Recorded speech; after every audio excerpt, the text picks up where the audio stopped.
Welcome back to Sports Medicine on Tap. My name is Brandon O'Lyon. I'm sitting in Neck of the Woods Brewing Company with my good friend Dr. Frey and Dr. Haydel once again. Gentlemen, welcome. Thanks, man. Welcome back, Dr. Haydel. It's been quite some time. We did a quick little history lesson and before the show, and we looked back, and you were one of the original first five guests, if you will. Episode 6, back when we talked about Chris Weidman, way before my time. So, Dr. Frey, if you don't mind doing a quick reintroduction of Dr. Haydel, because it's been a little bit for our listeners. I think you nailed it right there. Like we've gotten a little more informal with the whole process, but yeah. So Dr. Haydel, a trauma specialist, works with us over at Virtua. Like in the world of orthopedics, if there's different things fall into different silos, right? Like and there is sports medicine. That's what I do. But with that, you do a moderate amount of general orthopedics, fractures and whatnot. But then there were some real deal trauma injuries. And like this is like the epitome of orthopedics, right? Like, and I think like if someone thinks about orthopedics in not fully within that world, and you think, what does an orthopedic surgeon do? I think you're thinking about him, right? Like the trauma stuff that comes rolling in, the fractures and the whatnot. And we've tried to get Dr. Haydel back on the show a few different times through this process, but that's the life of a trauma surgeon, man. Busy man. It's busy. It's not predictable. And here we are. It was 4 years ago that we had you on to talk about tib-fib fractures, with Chris Weidman. And now here we are. It's part of our list today. But yeah, man, welcome back. Guys, thank you for having me back. Kind of on a solo mission for about 4 years. And luckily we signed a new colleague, Dr. Sergio Polito, in August of this year. So, heck yeah. Had about 2 days of free time, and then things started to pick up again. And 2 days. But I'm happy to be here and talk about some injuries. Yeah, for sure. And I think with that being said, you're a very busy man, so we do appreciate your time coming on. Heck and yeah. with that, we kind of loaded up our slate a little bit with a couple things and a review of the NFL season and just some traumatic injuries that happened. There could probably be like 100 more. You know what I mean? There could be so much more. Yeah. And I think the ones that we're going to touch on for the most part were just one of those ones that Dr. Frey and I throughout the season would text each other, hey, we could do this. Oh, let me see if Haydel's available. Nope, not available. I was, all right, well, we're on to the next one. No big deal. Yeah. And then next thing you know, we just added a couple, and now we have a good little list. And there have been a couple where I was like, well, let me see if Sergio can do it. Similarly, because he does the same thing, it's hard. Yeah.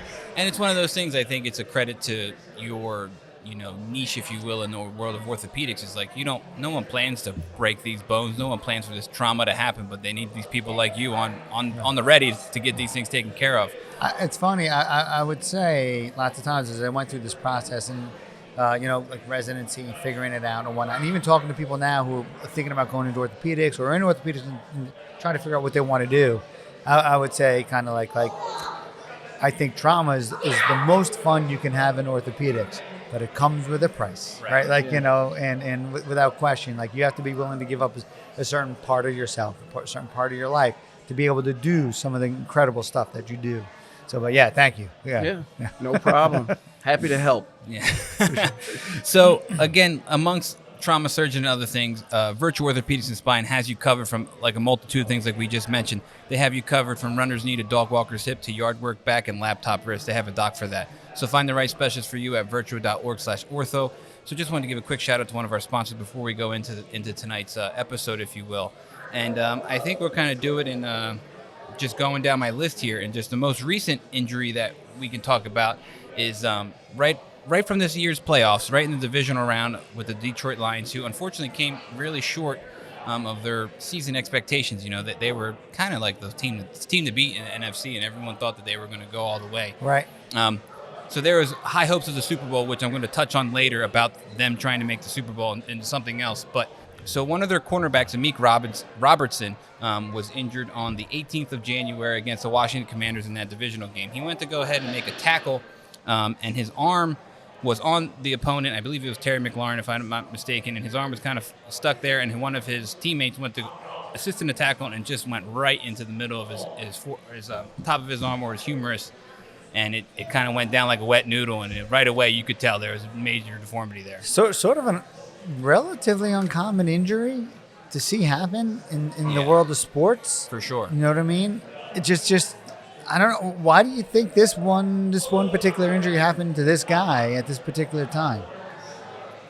Yeah, I agree. I think it's pretty rare for these types of injuries to occur, but it might have just been perfect, perfect storm basically of where his arm was and where he got hit. Right. We watched the replay a couple times. It looked like the lower portion of his arm was kind of trapped around the player he was trying to tackle, and unfortunately his teammate laid into the upper portion of his arm. So I think that caused the injury. So it looked like it was just a really bad direct blow, enough force to break the bone.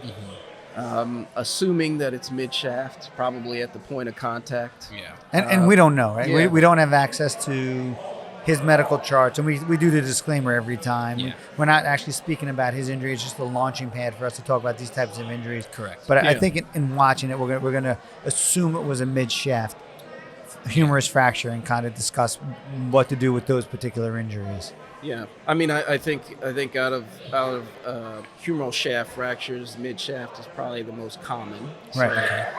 I think we're on the right track. Sure. There's a few different directions we can go in. I want to try to touch on different things with these particular types of fractures. My first question, all age groups included, not just an athletic sort of population like this. Is it always surgery to fix these? Not necessarily, no.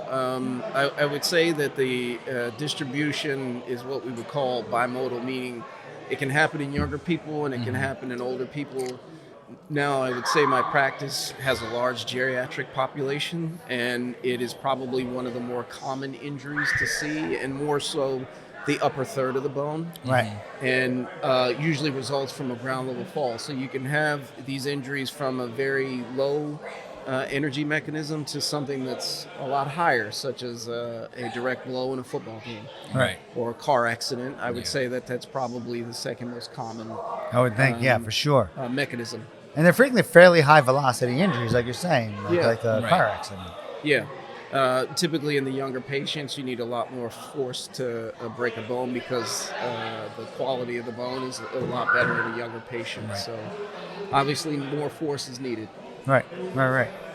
Yeah, so I think it's like, we don't have all access to it, but I think to go in this direction of like, if we replayed it a little bit, right, we saw him go down and like, the medical staff went out to him, they supported his arm, walked him off. I believe they walked him off or carted him off, and then, it was reported that I believe he had surgery the next day.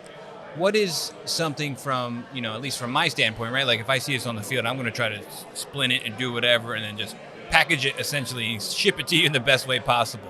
Yeah. So in that regard, what is like the best way for you to receive this in the hospital setting from like coming from a field or something? Like obviously there's a lot of things involved, if you will. I mean, for this type of injury, getting shoulder pads off and stuff should be relatively easy, but what's the best way of delivery to you in a sense? Yeah, I think initial management of these patients, obviously getting them off the field, it appeared that his arm was being supported by a trainer. Right. Sometimes allowing the elbow to be somewhat free and supporting the forearm and hand may help because gravity could help fatigue the muscles and straighten the bone out. Obviously, when arriving to an emergency medical facility, you do a neurovascular status, make sure nerves and blood vessels are okay.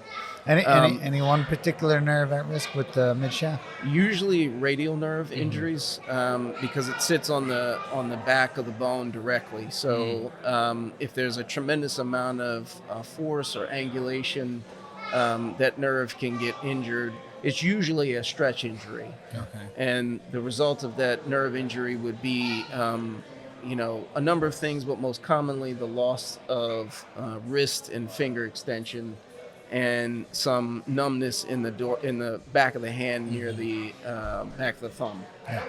Barring any of those issues, I think initial management would be to be placed into a coaptation splint. Yeah. So it's kind of it involves splint, but basically it goes from the armpit and wraps around the elbow on top of the shoulder, and then there's a strap that's kind of tied around the neck to the wrist to allow gravity to straighten out that bone, but it also controls angulation.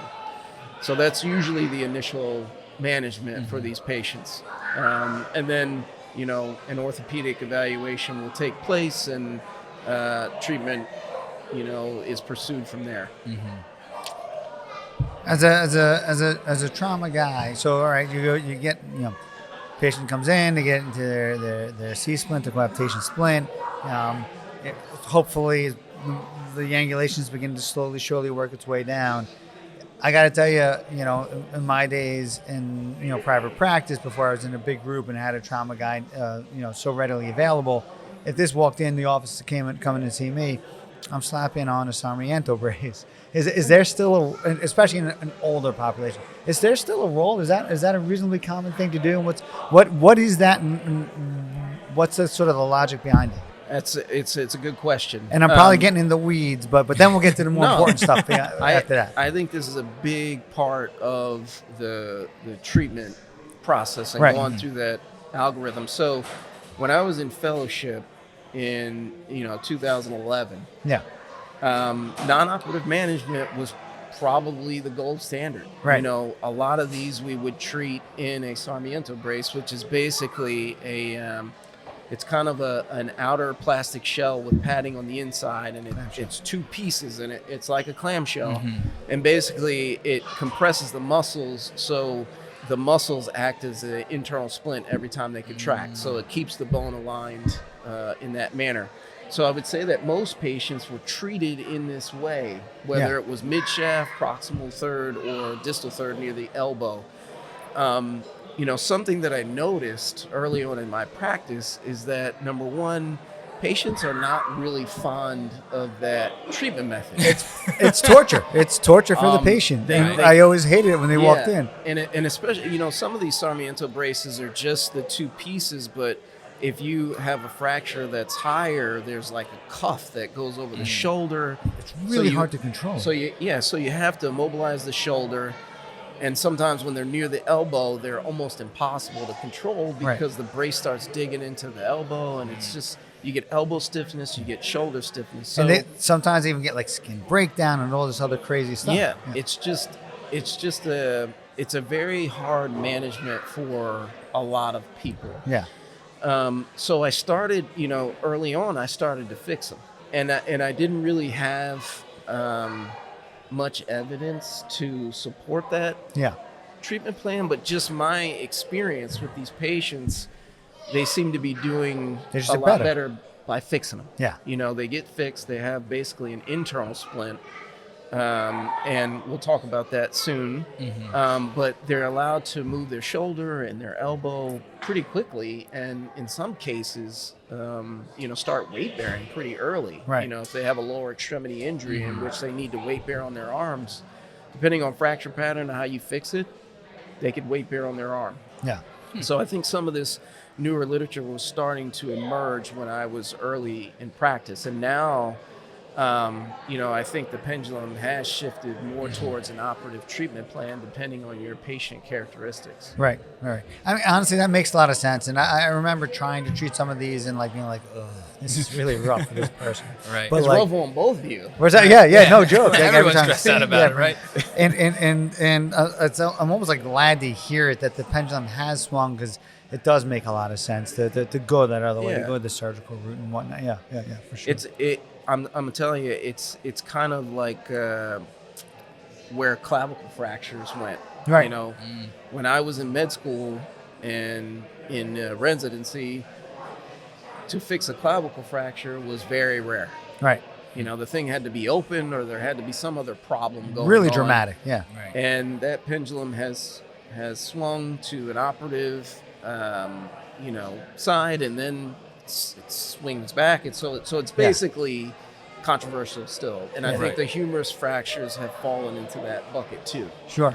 And I think with that too is just, again, the nature of the beast, in a sense of what we're just talking about, right? We're talking about a professional athlete who was on national TV when this happened. A lot of people saw it happen, and some people might be interested in his follow-up care. And I think that's something that this pro sports thing has done for us. We've talked about it in the past of how I've seen it now in the college level where people get a hamstring injury and they hear that NFL guy gets an MRI on his hamstring after the day after it happened, so they just assume that we're going to MRI the hamstring. Isn't that how it goes? It's like that's not how any of this works. Yeah. And same thing where I've even had it to a point where I've had someone with a clavicle fracture to go off your example, and I was like, yeah, you'll probably end up getting surgery on it and whatever. We saw a trauma. And he's like, no, I think this one doesn't need it. And I was just like, oh, I didn't know that was an option. I thought everyone was getting fixed. Yeah. And again, that's to the likes of the Aaron Rodgers and the Nick Foles and the big name quarterbacks who've gotten hurt or whatever, and they just, they got surgery, it's fixed, they'll be back in X amount of weeks, and like it just becomes this idea of a standard. Yeah. But then with that too, and I think the idea of evidence-based medicine, if you will, it's like yes, all the evidence, but there's a small piece if you hear over here that's clinical expertise, which is something that we all have, and it's like we make our judgments off of that, especially the trends and things that we see. Yeah. So There are definitely guidelines, right? Like set Right. guidelines. And then there's also an art to it. But then even those guidelines, like you're saying, the pendulum swings. It changes over time. Like Right. sometimes, you know what? These people are doing better over Right. time. Like maybe you need to be more aggressive. And I think clavicle is the perfect example, right? Yeah. For sure. Yeah. And we've talked about clavicle fractures a few times in different athletes and different things, and they've all been kind of treated somewhat differently. And again, it's just one of those things. And I think with that being said too, is you can't just assume it's the same as a clavicle fracture, but that fracture can be in many different places, present very differently, clinically and on images and all the stuff that we always disclaim that we don't have access to, Right. and that makes a decision. Getting back to the humerus fractures, Yep. he has a humerus fracture. We're assuming it's not open, right? Like open fracture changes everything. We're assuming it's not open, that the bone didn't come through the skin or create. Yeah. Assuming that it wasn't, what's sort of the urgency to get this to the operating room? Is there much? If it's a closed injury and there's no blood vessel compromise, Right. I think we're looking in the first couple of weeks. Yeah. You know? So not super urgent. Obviously, this guy I think had surgery the next day. Yeah. But Different circumstances. I mean, relatively speaking, I think with most fractures, you can get to them within 7 to 10 days. You're out of that acute phase, and that you're not dealing with much fracture healing at that point. I think that's a reasonable option. Traditional indications to treat non-operatively are pretty liberal. I mean, you can have like up to 30 degrees of angulation in your crazy. arm bone, Right.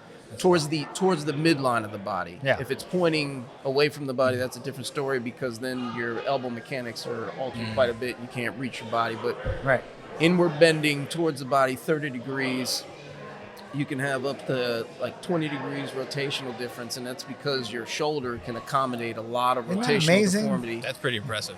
and up to 3 centimeters of shortening, Isn't that amazing? which is And people still crazy. do fine. Yeah. And then Maybe not professional football players, but Right, most people. yeah. Yeah. And Right. then if you're looking at the bone from the side, 20 degrees of angulation in any direction, and that's because the elbow can accommodate a lot of So it's deformity. So it's nuts. So, and visibly, unless you're like a really skinny patient, you're not going to see the deformity, Right. which Wow. is interesting. So those are kind of the traditional, parameters that we would use for The non-operative guidelines. management. So there's a ton of relative indications, meaning, okay, you will be okay operating on someone if they have this, and it's usually like a larger set individual. Large pendulous breasts. Yes. I remember that was an actual quote. That's the quote, because they fall into varus over. Yeah. Right. So that increases the likelihood that you can't maintain a straight Good reduction. position. Right. So just any larger individual, I would say that relative indication is also,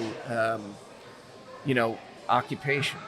Right. I would say football player, yes, but like a lot of people who I fix are probably laborers. Right. Someone who has to swing a sledgehammer all day and really has to get back to work quickly. I think those are the patients that really benefit from the surgery, and that really alludes to the data that we see now, and it's similar to clavicle fractures. That if you compare a group of humeral shaft fractures treated operatively and non-operatively at a year out, both groups are pretty similar in function.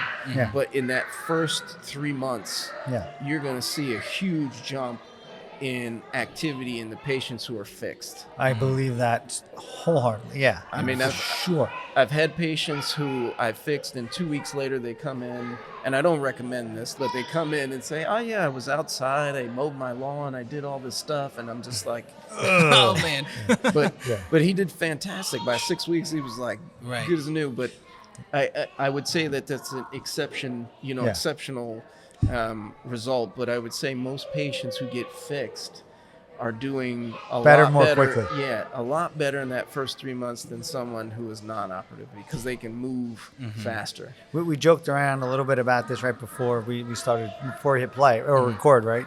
The people that tend to do the best are the people that don't listen to a word we say, unfortunately, until sometimes they're not doing well. And then it's Right. too late. They've screwed things up. Yeah. So like sometimes they fall into that category where like they pushed it and like they can do pretty amazing things. Sometimes it bites them in the butt, right? Like, because they Yeah. did too much, Right. but sometimes they get away with it. Yeah, and I would say that the flip side of that coin. I've had patients who have treated non-operatively because they absolutely didn't want surgery. Yeah. And they were laborers and they refractured. Oh, you know, God. trying to go back to work too That's early. really and- interesting. Yeah. And I don't know if it's out there or not, but I'm kind of curious. Is there a higher rate for refracture or re-injury with or without surgery? I would say in his case, that was just kind of a symptom of an incompletely healed bone. Right. Right. Trying to Like- get back to it before you really Much should have too been. soon, right? There were a lot. There've been some really good studies on some, I guess, hints of when somebody's not going to heal in a non-operative bucket, and it's usually gross like movement, meaning the fracture fragments are still moving at 6 weeks. Yeah. And also there's some radiographic studies looking at how much callus or bridging bone you have on each of the four sides of the bone to Nice. kind of predict whether you're going to heal or not. So That's really- usually at 6 weeks, if you have motion at that fracture site, you're not healing that thing. Oh, really? It's not Yeah. going to happen. Yeah, that's it. Yeah. Well, it's a high likelihood that it's It's not gonna go going on. to heal. Yeah, yeah. Yeah. So, there's some ways that now we can predict who's going to heal and who's not. So I have another question here, and again, maybe getting sort of into the weeds for the regular listener, but I think actually they would be interested in hearing this. I know I am, because I don't know if things have changed. Typically for a humerus fracture, if you are going down the surgical pathway, are you plating that or are you rodding that, putting a rod in it, intramedullary device at this point in time nowadays Yeah. for a shaft? So my preference for a patient that's active and does not have cancer Right. or is not extremely elderly would be plating. Plating. There's two types that you can do. You can do a full open approach, which I typically do. And there's a newer technique called MIPO. It stands for minimally invasive plate osteosynthesis. That just means using a plate and screws, but doing it through small incisions. So you're not exposing the entire bone. You're just exposing the parts where you're going to put screws in and sliding the bone in under the muscles. The plate in under the muscles. Correct. Yeah. Yeah. It's complete. Not to be pain in the butt. Why is that advantageous to the smaller incision? Like, what's the theoretical advantage? Yeah, theoretical advantage is that you're gonna do less stripping of the bone and maintenance of a fracture hematoma, which is the blood clot that forms around the fracture site, which helps with the healing process. Right. So it's less disruptive. And I kind of looked at a meta-analysis kind of comparing treatment options, and the newer minimally invasive techniques tend to have higher union rates than the open techniques. But this again was a comparative thing through multiple studies. It wasn't like big study. Yeah, it wasn't Right. like a big study. Direct comparison. Yeah, direct comparison. So I think there are some advantages Is to there- doing it with smaller incisions. And I don't know, and you may not have the answer to this or not. Is there a difference in rate of complications if you're doing it through the minimally invasive version versus the open version? Surprisingly, they said that the complication rate was lower with minimally invasive.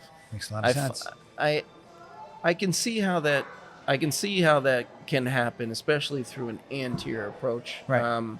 It makes me a little bit nervous doing that posteriorly on the back of the bone because the radial nerve is right on the bone. Typically, I prefer an approach in which I move the big muscle on the back of the bone, which is the triceps. I move it out of the way so I can actually see that nerve and visualize it and actually free it up so I can get the plate underneath it comfortably so it's not stretched.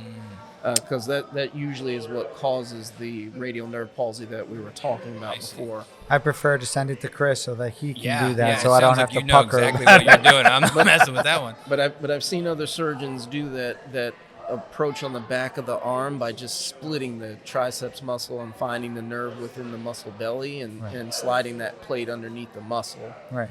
I prefer not to do that, but And or like dual innervation, right? Like theoretically, that works fine, but I just think, it's a scary thing to do. Yeah. So comparing that with a rod. Wait, I just screwed up, didn't I? It's not dual innervation. Biceps is dual innervation. Yeah, isn't biceps. it? So I'm triceps sorry. is single. I thought you were talking about the anterior approach, but yes, that's another thing. You know, doing the minimally invasive approach anteriorly, you're probably going to go in between those two nerves that supply the muscles on the front of the arm. What about a rod for this? Yeah, so a rod is an equally successful treatment option for midshaft humeral fractures. Also can be a lot less invasive than a plate. Yeah. You can, as long as you can get the bone reduced, or meaning restored alignment without making incisions, I think it's acceptable to do that. And the union rates are similar to doing a plate and screw I've never done construct. I've never rodded a humerus. Okay, As a sports doc, like the idea of potentially violating the rotator cuff, like correct. So traditionally the traditional starting point was on the top of the arm bone. You have to split the rotator cuff tendon to access the top of the humerus. And the older generation nails had a bend in them, so the insertion point was a little bit lateral towards the insertion point of the rotator cuff tendons. So you could potentially injure or irritate that insertion point and cause shoulder pain. Newer generation nails still have the bends, but the starting point can be more towards the midline, away from that insertion point. So you're just splitting the muscle, not the tendon? You're splitting the tendon still, but the insertion point is not at the tendon insertion point on the bone. So it's more mid-substance. Through the cartilage then a little bit? Like through the edge of the cartilage? On the edge of it, yeah. So on the edge of the cartilage and the bump on the bone called the greater tuberosity. Right. So there are other nails that are straight, that'll just go straight through that cartilaginous starting point. So usually that cartilage problem doesn't cause any issues, and the more midline starting point is probably a reason why the incidence of shoulder pain has gone down with that procedure. Got it. So it's a lot better now, because the starting point is not right at that rotator cuff insertion point. So I think the treatments are equal, and you can use the arm early with any treatment options. I don't usually restrict shoulder motion. Oh, really? When I have to do an intramedullary nail. No, I get them moving right away. Yeah. But I prefer to use that treatment for maybe lower demand patients or patients who have cancer in the bone that has come from somewhere else. Right. So like a metastatic cancer, to stabilize a bone because of what we call a pathologic fracture. So I think that's because it, it's easier to span that almost the whole bone with a rod than with a plate, and it's definitely less invasive that way. So I've kind of thrown you softballs from a trauma perspective, right? Like for you, it's softballs. For Brandon and I, it's a little bit of a learning experience. Big time. But I've been leading you to a couple of questions that I was hoping to ask then. So with this particular guy, being a professional athlete, an NFL player, does that factor in to that decision making to go plate or rod? Like, can you do a little more quickly with the rod, But are you a little more worried about the possibility of, like you said, the rate of shoulder pain has gone down Yeah. with rise now? Like, does it lean you one way or the other for this particular population?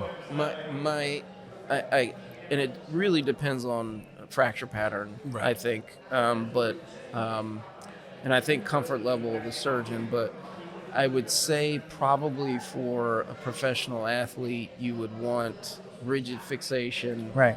and also minimize damage to muscle and surrounding structures. So Right. I would say that probably someone did a minimally invasive plating. That makes sense. But I don't know that for sure. I would want to stay out of his shoulder. I guarantee that. I would Right. probably plate this guy because I know that the bone will be anatomically correct if I do it under direct visualization. Yeah, you can get it perfect. Yeah, and I would try to minimize, muscle damage. Usually, I try to do muscle sparing approaches. Right. So I would think that's one of the keys. Like, can you do a muscle sparing approach? Yeah. You want to start I mean, you can peeling stuff off. Yeah, you can still make a big incision, but preserve the muscles underneath the skin. So it's not so much the size of the incision; it's what you do underneath. Does the fracture pattern and like this is like from the orthopedic world sort of nerding out on this, like, and from the regular world probably maybe not nerding out quite as much, but does the fracture pattern, right, like longer fracture, shorter, does that impact your decision on which one to go with? I would say number of pieces. Well said. So comminution. Yeah. That's fair.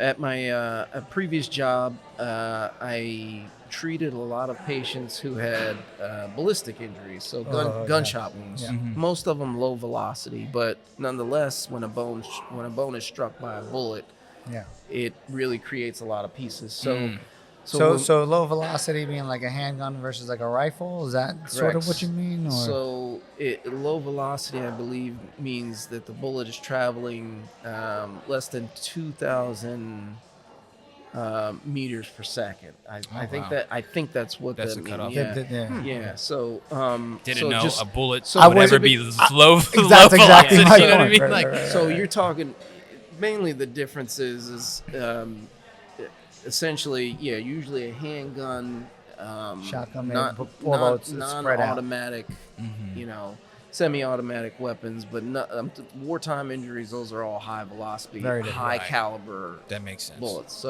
So what I would say is that Trauma. you still get. Well, one of my colleagues did this whole thing on ballistics injuries, and it was amazing. But I would say that a lot of pieces may lead you towards doing a rod rather than a plate, or something minimally invasive. So I did have a lot of patients who had these types of injuries in which they had a very shattered bone. And since there's a lot of pieces, you don't want to do an open approach because you can actually take the blood supply away from those smaller pieces by doing the exposure. That makes sense. So if you can realign the bone and then place a rod through smaller incisions without disrupting the fracture site, it's probably better for the patient. So, and they seem to do well with that. Right. No, that's interesting, and it's like I haven't had any fractured bones via bullet. So in my career, I've had student athletes who have been have gotten shot before, but none of them in bone. Right. So that's very interesting to hear. So I guess so this happens back. We're almost at a month ago now. What is like the return to play timeline for someone of Amik Robertson? He's, like I said, we're about 3 weeks now. Yeah. When do you think he's back? And I mean, I guess And does it, whether you played it or rod, it impact that?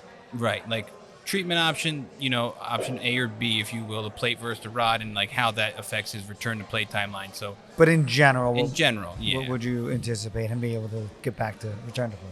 I mean, I would probably say that it's probably going to take him 3 to 6 months to get back to his previous level of function. Right.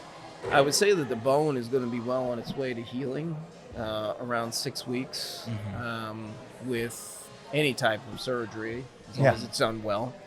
And I think that he would be able to start weight training, but to get to his previous level of function where He's got to build up his muscle. yeah, where he's like lifting and performing like he was, I think it's probably 3 to 6 months. Because it's his arm and not like a lower extremity injury, maybe it's going to be a little bit quicker. Sure. But honestly, I think it would probably take 3 to 6 months to get back to previous level of function. Do you think a plate or a rod accelerates that at all, or is it's pretty much going to be the same regardless? I think it's the same. Yeah. As long as the patient's not, dealing with shoulder problems from the entry point or whatever, but I think it's going to be pretty similar. Yeah. And again, like we always say, we don't know if any of his medical history, if he had any pre-existing, shoulder injuries, God forbid, that would add just more to it. And I think, not that it's ever good, but silver lining is that there's no pressure right away to get back. The season's over for the Lions, right? Like, stinks that it's over. It stinks that it's over, but now you have about 7 months, give or take. Plenty of off season. Plenty of time to get to you're in the middle of camp, and then you would have to worry about. Then you can start loading the arm more, and then again, his position is on defense, so he is making contact and tackling people who are, gigantic humans as well. So you got to get all that underway. But he has that time. Like if you say 6 months and he's got 7 months, that's not bad. For his return at least. Now I think, if I'm not mistaken, he may be one of the guys who gets hit with he got an injury on the end of his year contract, and he's in that weird limbo of now he's got to deal with free agency and how all that stuff in the business side of pro sports, where it's someone GM wise or whatever may not take that risk. I don't know.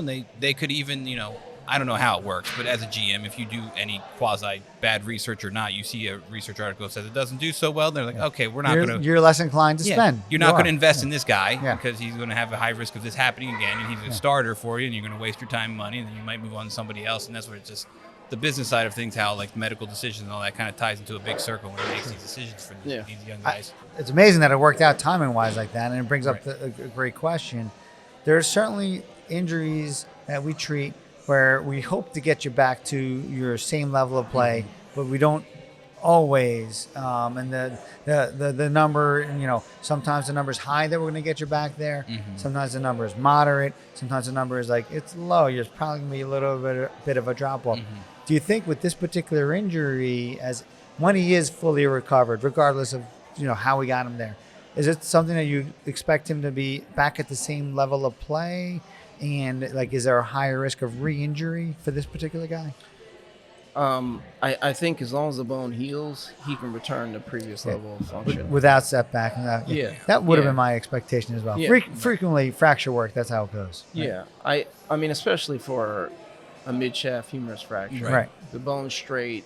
There were no complications, right. And he heals. I think most patients return to previous level of function. It just has to heal. Correct. And sometimes you could do everything right, and he could do everything right. It's biology, right? It's not physics. It's not chemistry. Yeah. It's not an exact science. And sometimes it just doesn't happen. Yeah. Yeah. Unfortunately, that happens. Right. Yeah, right. Yeah. Sadly. I did a little fact check. So low velocity would be 1,000 feet per second. Anything less than that, or 300 meters per second. So, okay. Yeah. So I just wanted to make sure I got those numbers right. But no, that's still. But it's it's a differentiation. Yeah. No, that's important. Information though. That's interesting to think. Yeah. And I think for the layman, you hear gunshot wound, immediately you think high velocity injury. But that's actually not true. There are certain gunshot wounds are high velocity and some are lower velocity. Yeah. I mean, unfortunately, the higher velocity gunshot wounds will carry a lot of soft tissue injury with it. Yeah. Literally the shock wave of that bullet. Yeah. And this actually is a whole thing. It's almost like its own, I don't want to say its own separate silo within the world of orthopedics, but there are people that get I think additional training. It's the trauma guys, but they'll get additional training in this, the military, the high velocity injuries, the gunshot. Man, it's that's some a wild crazy world. Stuff. Yeah, that's for sure. So I think we got the humerus fracture kind of I've covered that really well. I learned some stuff that I definitely didn't know before, which is crazy. There was a guy. Sorry, story time. Mike Karch. He was one of the residents when I was a med student at Georgetown. He was awesome, and he would do a whole lecture on this. And like that was one of his things, like high velocity wounds, gunshot wounds, and like and he went into the whole military part of it, like mass trousers, and it's its whole and where the hell did he go? I forget where he went for fellowship anyway, but yeah, it's his whole little world. That guy was great. Yeah. Anyway, sorry. No. I think that's interesting, and I think to go on again, since we have you, we do have some other ones that we want to talk about. And again, unfortunately, the Detroit Lions again are a topic of discussion, and oddly enough, another quasi-friendly fire, if you will, situation with Detroit Lions again. Now, granted, Amik Robertson is a professional athlete by any means, but he is not a household name in any regard, and not that that doesn't diminish his injury. However, earlier in the season, back in October, Aidan Hutchinson, who is a bigger name for the Detroit Lions, one of the young best studs, lineman in the one best defensive players in the field, one of the best defensive edge rushers in the NFL by far. And he was on pace to have this crazy defensive player of the year season. The Detroit Lions were really going for the Super Bowl, like most teams were, but they just stacked their roster. Everything looked really well. And unfortunately, when he was, in the middle of a play, his leg just whipped around, and he essentially leg kicked his teammate. Right. And his shin and his other teammate's shin kind of met, and his leg just kept rapping, and it just snapped pretty much right in the middle. And then we even watched some of the replays before we started recording. And same thing is just when he fell down, you just saw the whole lower leg just kind of go limp. And that's a similar topic to what we had on before when we talked about Chris Weidman and his tib-fib fracture. Similar mechanism, but one was intentional, one wasn't. One was an intentional kick, one was just in a bad situation. So we can dive into that a little bit as well, and just kind of again refresh that because we've talked about it before with you. So I thought this was really interesting before we go too far down that road. Dan Campbell, I think, is the coach for the Lions, former tight end. And, when it first happened, he came out and was like, this is a season-ending injury. And then there was a lot of speculation. Now, they didn't make it, but there was a lot of speculation. If they get to the Super Bowl, he may be back. And because the injury was relatively early, right? Yeah, it was October 14th. So I don't know exactly what week that was. I didn't write it down on my note here, but you figure that was almost 3 months ago. December, January, approaching 4 months, almost right? 4 months ago, 4 right? months. Do you think that would have been a possibility? Just a total hypothetical. It doesn't matter anymore. But do you think that would have been a possibility at 4 months? And that's just another question he stole from me. Just I'm sorry. I did foreshadow that one in the beginning of the show, but he took it again. I'm so sorry. No, it's okay. It's totally fine. You're in a gray zone there, right? I feel like lower extremity injuries are probably harder to recover from for a professional athlete like a football player, especially a lineman that needs explosive power. This guy's a lineman, right? Defensive line. I mean, explosive lower extremity power has to be, lifting massive amounts of weight, and tibia fractures in general are just difficult bone. Blood supply is not great. It takes longer to heal. Most commonly open fracture because it has a large border of the bone that's right underneath the skin. Right there. Hopefully his was not. The famous Kevin Ware injury, right? I think it would be early for him to return, but I don't treat professional athletes regularly, so I'm not sure if they're capable. I just can't imagine he would have been able to come back. I just think that's aggressive. Right. Yeah, no, I would agree. And I think that the same thing was just like, the coach went out saying it's a season-ending injury. He goes, but if anyone were to do it, he has a chance to do it, which makes him sound like this super freak of a person. But like you said, there's so much to it to where, like, to him to be, I'm sure, okay, again, you could play the game of, like, I'm sure he could. But will he be the high-level athlete that he was? Is he the best version of himself? Right. Is he the best version of himself, or is he just out there being a decoy, or whatever the case was? Right. And is he putting himself at risk when he does it? Right. Like, I feel like he'd be putting himself, if he's not back 100%, he's favoring that leg. I think he's going to be putting himself at risk for other injuries. Yeah, I don't think that's he's fair. going to hurt that bone again. I just, if it's fixed with a rod, but I think he's at risk for other things. Now, I think we're making the similar. We don't have access to his medical records. We're making an assumption that this too was fairly mid-shaft injury. Typically, what would be the treatment approach for a mid-shaft tib-fib fracture? Yeah, I would say that a truly non-displaced fracture you could potentially treat non-operatively with the right candidate. Right. You know, with tibia fractures, they have a lot less forgiving parameters for non-operative treatment. So Right. when you look at the bone from the front, side-to-side angulation is 5 degrees max, and then if you look at the bone from the side, 10 degrees max, and the reason you get Way 5 tighter. more degrees is because of the ankle and the knee are hinges and you're in that Right. plane. And then they say 1 centimeter is shortening, and I would say that's, you're pushing the limits of what people are going to feel a difference in limb length, because it's a big deal in the lower extremities that have limb length discrepancies rather than the upper extremities. So a lot less forgiving parameters for non-operative management of tibia fractures, but in his case, completely displaced Yeah. mid-shaft fracture. I would say the gold standard is an intramedullary rod. Yeah. Yeah. Sure.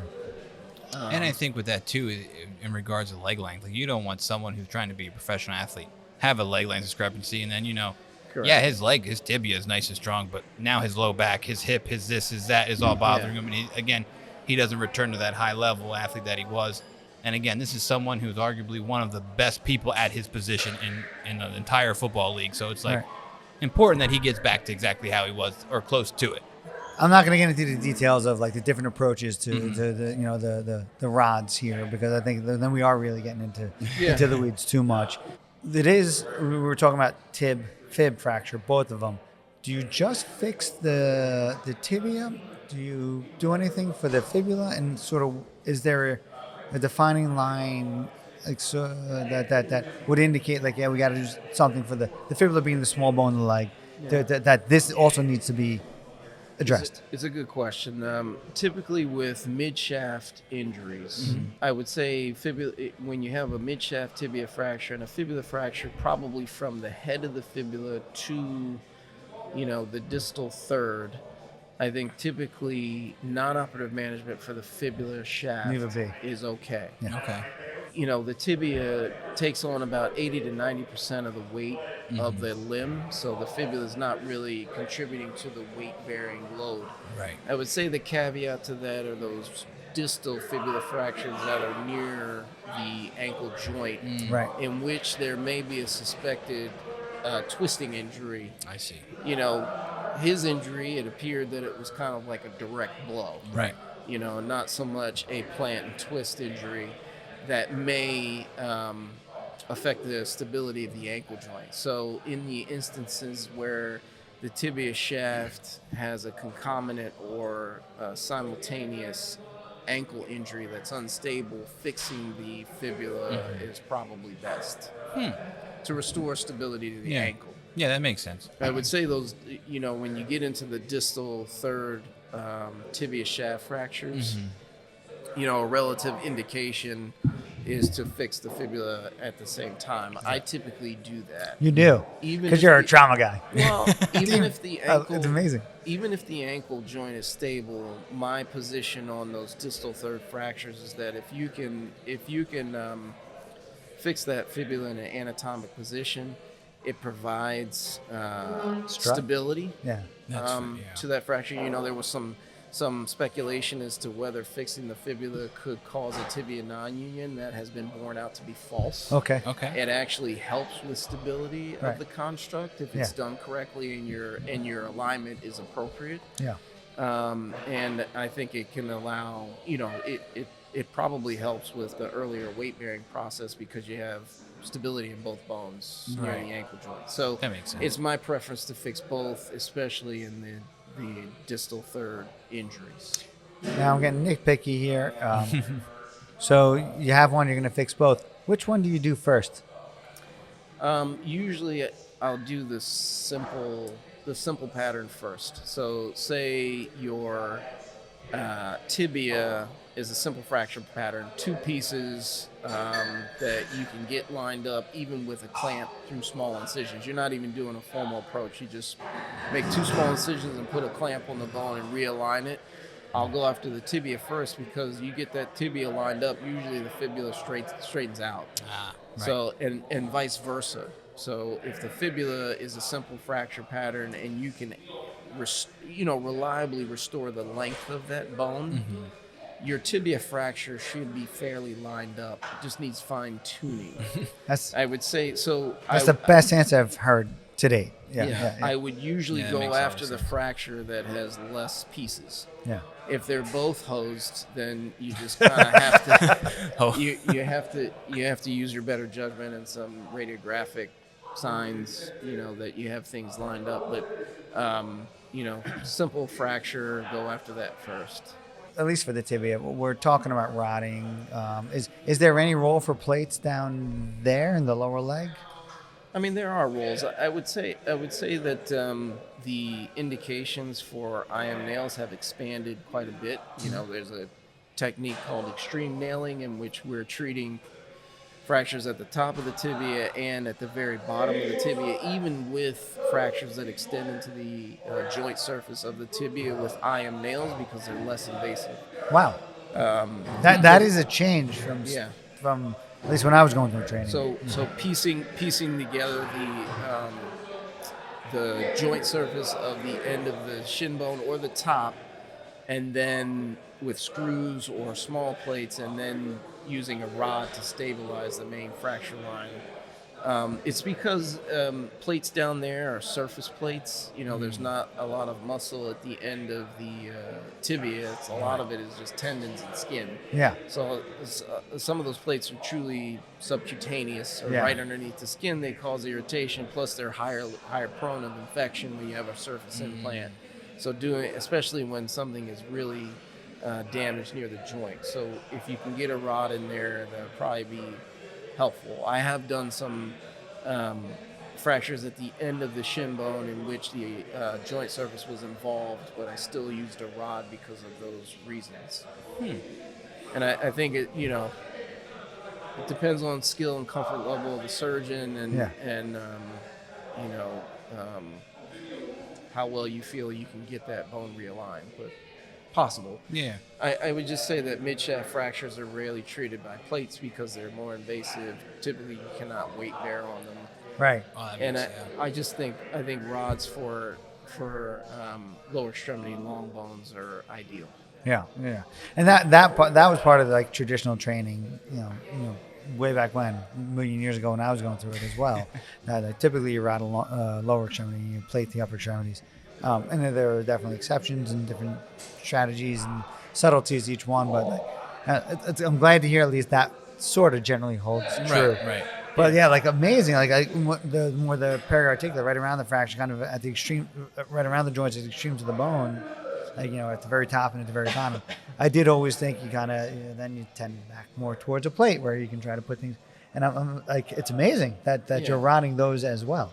Yeah, it's just, a lot of these fractures don't simply have a shaft or a joint surface component. They're usually combined. Right. Oh, yeah. And if you can put a load sharing device in there like a rod, in some capacity it will help. Right. So then the next question would be, happens, October 14th. What's his return to play timeline looking like from this injury with his tib fib fracture? And is he coming back to same level athlete or same level of play? Yeah. Because for us, it always boils down to return to play. Yeah. I would say 6 to 9 months. Yeah, it's a long one, man. Recovery time, and due to the activity level of these guys, I would assume because he's in great shape prior to this injury that he would be able to get back to that. Right. I think he would be able to, but tibia shaft fractures can sometimes be less forgiving than, say, a humerus. Yeah. Now, this is a massive human being. Yeah. Right. Does that factor into the decision-making, timing-wise at all? Is it purely just look at the x-rays, see how well it's healing, see when he's getting his strength back, and, how he's responding in PT? Yeah, I mean, I think his size does play a role in this, but also, we will use the appropriate size implant. If we need to use a bigger implant, we can do that. I think it's just his, the bone has to heal, his, get his muscle mass back. I mean, I think it's a lot lower extremity injuries. I think are a lot harder to do that because the muscle mass in the lower extremity is a lot more. Yeah. You know, I mean, you're not just considering the leg muscles, but also the thigh muscles. Right. You know, you're going to lose that mass too. It's a Right. lot. So I would say 6 to 9 months. So I think it was a season-ending injury. Yeah. So getting back at like 4 months. 4 months would be kind of crazy to think about, right? Yeah. Is there a higher rate or a higher likelihood of re-injury or having a problem in that leg? And then also with that, are there any concerns about letting him go back with the hardware, with the rod still in there? Re-injuring the bone itself, I doubt it. Because the rods, I mean, it would take a tremendous amount of force to bend that rod. Yeah. You know, I mean, he may have a good amount of force imparted on that bone to crack it or break it, but it won't move because the rod's in there. Yeah. Typically, you're talking about re-injury and then returning with the rod. With the rod, yeah. That's a good question. Is it preferable to go with the rod in or preferable at that point to pull the bugger out? I mean, I think once the bone is healed, you're going to be okay, you know, whether the rod's in there or not. I would assume that he would go back with the rod in. I don't see why you would have to why take go it out. in under to get another You know, procedure, right? That would have been my take on it as well, unless it's causing a problem. Yeah. Well, yeah. I think you're gonna see, like, I had a small subset of patients who had tibia shaft fractures that are treated with rods, and they would be doing great.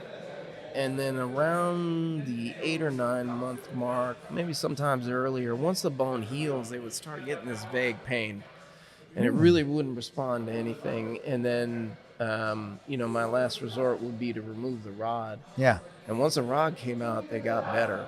That's So interesting. I don't have any evidence Right. for this.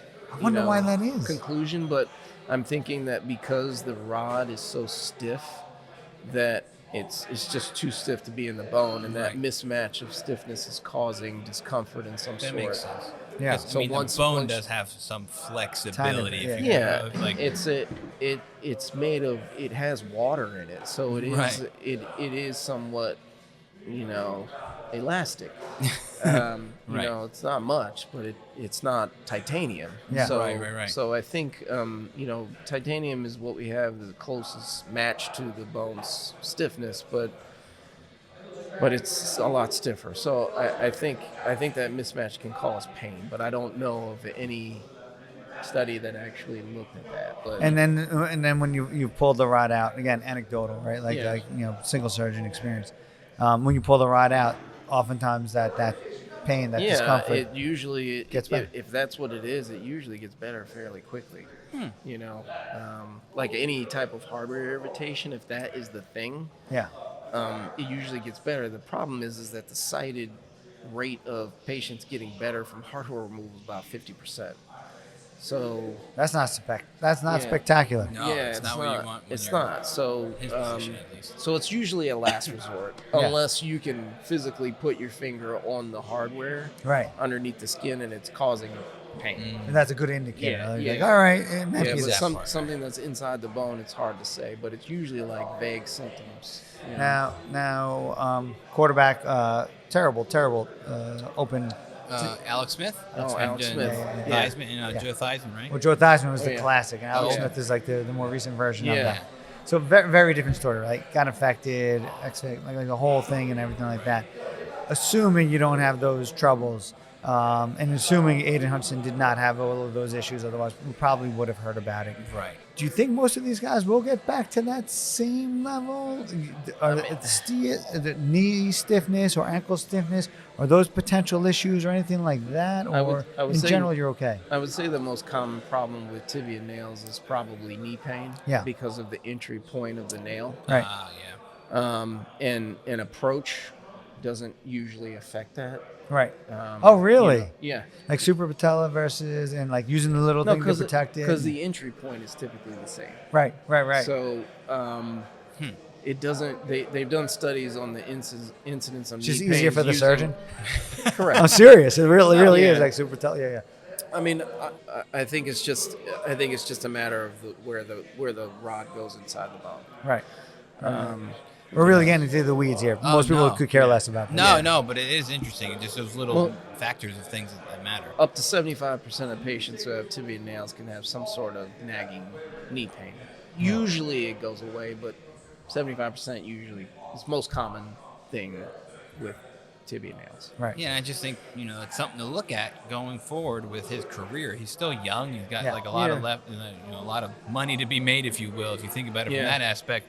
And having these little lingering things could affect that trajectory of his career. Of he could probably come back. He's a big name. He's going to, come back. The Lions are going to be at least loyal to him for a little bit here, but he could be lesser of himself, or he could have some, hopefully he doesn't have any secondary injuries because of this or whatnot, and he doesn't push too hard too soon, or, But I think someone of his nature comes back and would be okay. That's what I would have guessed. Like if you ask me, and I'm not the trauma guy, and I would never pretend to be.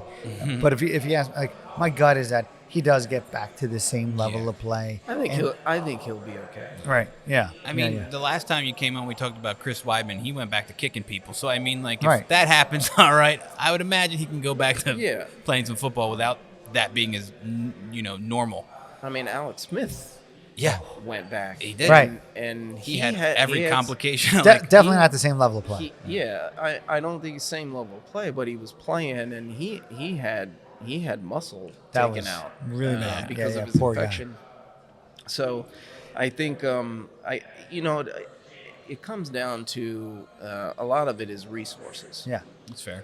If you have access to a great therapist, nutrition, all that, which usually these athletes do, they can recover from injuries like this and be okay, even with a horrible, injury like Alex Smith. But I mean, it also has to do with resources. Right. The little side note: when we were talking, we just went back to Weidman. When we were talking about his injury way back when, for some reason, this one little point stuck with me. We talked about how lots of times, like they do that, like these guys as they're fighting, they sort of probe and they like almost like a jab, they kick each other in the shins, and as they do, like like let's say you and I are fighting, and as I'm kicking your shin, oftentimes the guy who's receiving the kick lifts his leg off the ground just a tiny bit, a little check, yeah, and it's a little bounce, and in that particular injury, when we were watching it. The guy that he was kicking did not lift his leg off the ground. It was firmly planted. And as luck would have it, just the way that he hit it, his leg folded over the other guy's tibia. And it's very interesting. That's one thing that I was watching, I was paying attention to on this particular injury, is as Aidan Hutchinson's leg hits his own teammate's leg, the other guy is planted. Right. And it's that firm end point, like that like it just... It's like kicking a tree. It's like kicking a tree. You're kicking someone who's arguably, I don't know who it was, whose leg it was, but you assume it's someone on the defensive line. So you're talking 300 plus pounds human with a nice, He's firm, probably pretty mean, pretty big leg, nice, firm planted down. That thing is essentially like a small tree. Yeah. Right. Yeah.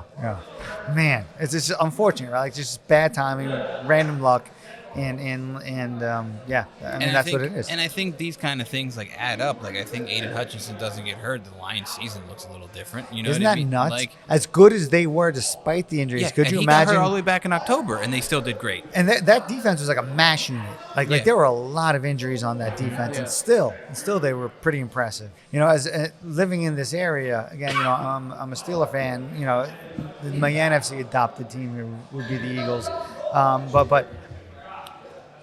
I don't think nationally like that was the favorite number one or number two. I don't think nationally that was a team that people thought was going to represent the NFC. Right. I really think it was going to be the Lions. That was the heavy. I think the Lions were a heavy favorite across the board. Everyone thought they was going to be their year, and they just did the Detroit thing, came up a little short. Right. Yeah. All right.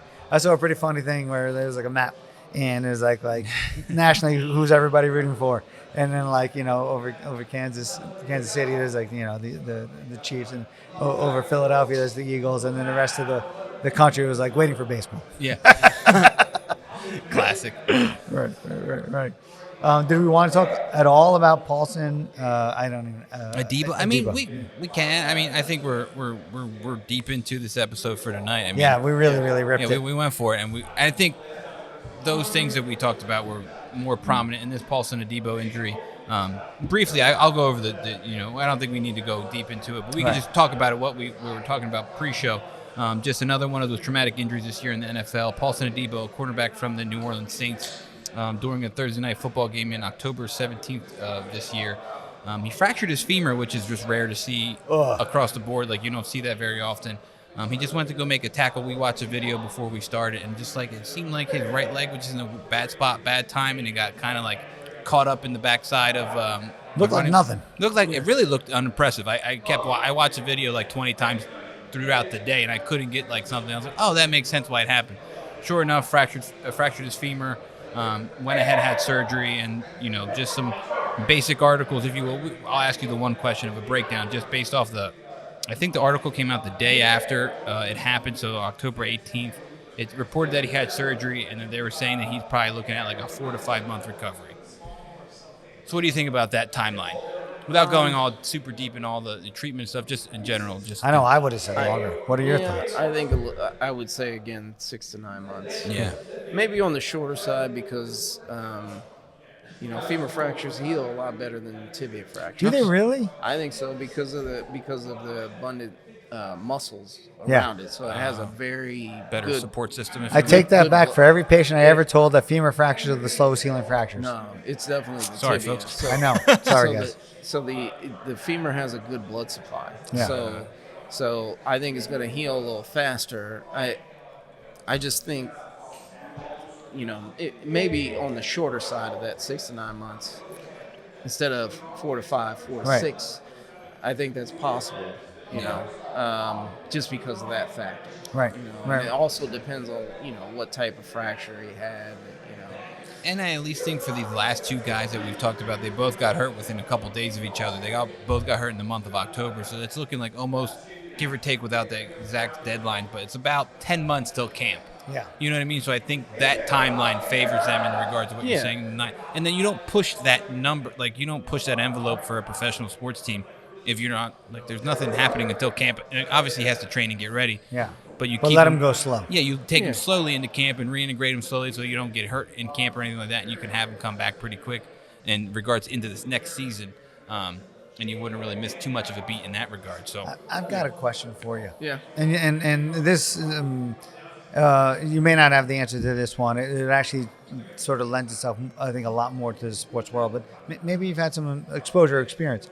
So in the world of physical therapy, I think in the last 2-3 years, BFR has become very popular. And again, you're in the trauma world. I don't know if it really applies. Do you know what BFR is? Blood flow restriction? I've had patients try it for tendinopathies, I guess. Yeah, exactly. It's very much a soft tissue thing. Not so much for fracture stuff. And I kind of wonder in this scenario, so the beauty of BFR, right? Like just, and I don't want to drag it on. I know we've been going at this for a while. But the beauty of BFR, let's say we do an ACL reconstruction, right? You want to try to maintain some of that muscle the best you can. And traditionally, the thigh does this, right to nothing. Yeah. And then it takes forever. It takes literally 2 years for the thigh to even out again, right?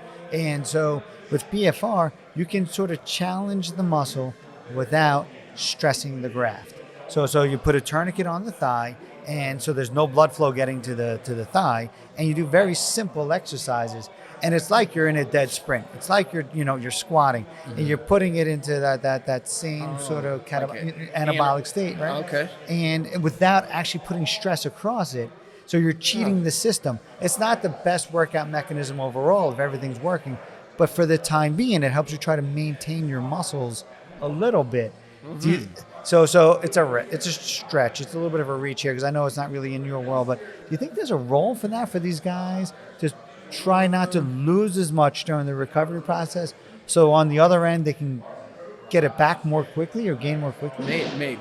I mean, I don't know the science, like the results of that as far as It's purely hypothetical. How fast somebody can build muscle, but you're thinking about these guys, they do, their weight training protocols are for explosive movement. So it's not so much, a lot of them are big, but it's not so much for building muscle mass. It's that's a secondary gain. It's recruiting more neurons to make that muscle work more efficiently so Yeah. it can explode. Yeah. Right. And that's what they're lifting Those for. A5, So, whatever. Yeah. Yeah. I mean, inevitably, when you're squatting 600 pounds, you're probably going to have more muscle mass doing it, but it's more so because you've recruited more, neural connections to that muscle to make it work more efficiently. So in that regard, for that, it's kind of like in the same realm because those exercises are anaerobic. Right. It's so maybe Yeah. I don't know. Yeah. I feel Just like a thought. it is Yeah, slick, yeah. and I do think BFR is one of those things that has sort of changed therapy and therapeutic programs for the better. Like we've talked about like internal brace and different things that really progressed. It I feel like BFR is one of the things that And really I been still think it's in the game-changing. beginning of it too. I know. It's not that Yeah. it's not that common. Yeah. It's still like there's a question mark on the efficacy of it, or like not even the efficacy, but just like who can do it, who should be doing it, Right. because it is like a tourniquet, so that, Yeah. that you got to go down to the fine. I'll the tell fine you, as an text. old guy, having tried it for I forget calf injury, whatever. When I was like, oh my sciatica, like I mean, honestly, just kind of like, dabbling in a little bit of that type of weightlifting. yeah, you lift. We know. I don't do it anymore, but like there have been programs literally that you can do in 6 to 8 weeks that you don't gain much muscle mass, but your power Right. goes way up Right. because you're just training your body in that mode. Right. And for these guys, I think they're going to have the resources to do a program like that where they just accelerate their strength growth. Not so much the muscle mass, but their strength growth. So I think that part of it can happen at an accelerated rate for a professional athlete. Right. It's just the bone has to be healed to support that type of training. Right. So, I think it's possible to get those big gains quickly, but with the right resources. Yeah, it makes sense. Yeah. Heck yeah, man. I think it's one of those things we'll just keep an eye on and go ahead and see what we got. Yeah. So before we go ahead and close out our tab, gentlemen, we did a real long show tonight. Yeah, thank you. Last Thank question you. for you, Doctor. It's great having welcome. you. Last question for you. Not going based off the jacket you wore, but who do you have this weekend for the Super Bowl? Eagles. There you go. Yeah, of course. Yeah. Solid. Yeah. Yeah. And then, all right, I lied. One more question. You think Brandon Graham plays? Oh man, yeah. Follow up from last. That was our topic last week. And I we feel- predicted no, but I think We we're predicted wrong. no, and I think we're wrong. I don't feel like he's going to be like starting or in there for a long time, but I think the guy's going to get in there for a play or two. Right. That's fair. That's kind of the way we put it. If he does play, he plays like A little that. bit, I yeah. feel But- like they're going to get him in the game a little bit. I'm sort of getting the feeling they might want to do more than that, whether good Who or knows? bad. And part of it might just simply be like last game of your career. This is all you got, man. We don't care. Whatever happens, happens. If we got to fix it again, I guess we're fixing it again, right? I think the Eagles have a good rhythm with their defense right now. Good Right. point. I don't think they want to disrupt that Don't mess with because Brandon Graham is a leader, and I feel like they may want to get him in the game just because, but I think he's not going to be a big part of it because of that reason. I think if anything, he serves as a really, really good backup for a long drive that something's going on, and like those younger guys just need a quick break. Yeah. Throw him in there for a I play mean, or he's, two. Yeah, he's yeah. been on the sideline every game, Yeah. and I think he's been a great motivator, and I think he can do that during the Super Bowl, but I don't think he's going to be the game changer. Not like he was last And I am time. not by any means an expert in sports analyzation, but Right. that's just my thought. Sure. No, that's fair. I think I'm it's a happy very to see reasonable- the current defense just win the game. Yeah, we don't have to see Brandon Graham. We as don't long have as to screw with it. Yeah, Just don't let have it to mess come. with it at all. Yeah. All right. Well, again, thank you so much for your time. This was a great. I mean, we definitely utilized you being here. We went over an hour tonight. Some of which my is favorite episodes. Oh yeah, right? and Talking that's- about this crazy. and that's kind of what happened. So before we go ahead and close out our tab, we're just going to give a quick shout out to our sponsors, Virtual Orthopedics and Spine. From runner's knee to dog walker's hip, they have a doc for that. Yard work back and laptop wrist, they have a doc for that too. Virtual Orthopedics and Spine has over 120 providers, 20 rehab, PT and rehab facilities, and more than 25 surgical centers all across South Jersey. So find the right specialist for you at virtua.org/ortho. Neck of the Woods Brewing Company, serving us with the best beer in South Jersey, and Timber Reel Productions, giving us all the help that we need to get this out to all our awesome listeners and fans. So Kyle, thank you so much, and we'll see you guys next time. And go Birds.